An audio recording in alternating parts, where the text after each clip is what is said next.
این بدنم زندان روامه، میگن یه رو میکشنت فکرایی تو سرت.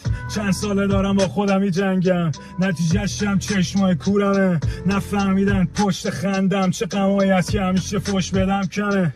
نتونستن دردامو درک کنن، سوزوندنم که مثلا پختشم تهش. این سر اندازه افکارم نیست، این تن اندازه احساساتم. مهم نی که میگن دربارم چی، تخمم نی که به فکر اینا باشم.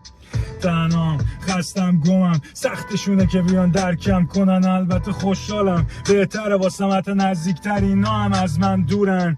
دیگه کنترلم دست خودم نی، میخندم چشامم تر سرم گیج. میخورم تلو میرم سمت لبه یه رو میخندم، پرت میشم از بلندی. دوست دارم همه جا بگم رفت و خندید، پر زخم برم بدون خشم و تردید، پر ریاضت بدون فکر منفی، پر صلح برم بدون هیچ هرج و مرجی. قفسه سینه‌مو درد میگیره، لبخند میزنم چون که وقت رسیده. ته لیوانم و تلخ و سگ میرم بالا، قلبم میخواد بره ولی مغز نمیره.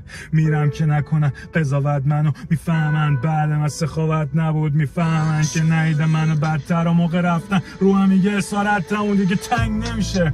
دلم هر شب و میگه زندگی بعدی رو خرج شخص نکن. خوشحالم بعد من ناراحت نبود، راه میرم میشنوم صدا خنده رو، همه بخندن حتی واسم جشن بگیرن. جشن آزادیمه وقتی من بمیرم. سخت گرفتن که من سخت بمیرم، ولی آسون شکستن قلب بیرم. شادم ولی نمیتونم ای بی خودم، وسط خنده هامم به من فکر میکنم. سم فکرام تو تنم شده اسپاس، میدوزم و میدم و میبرم.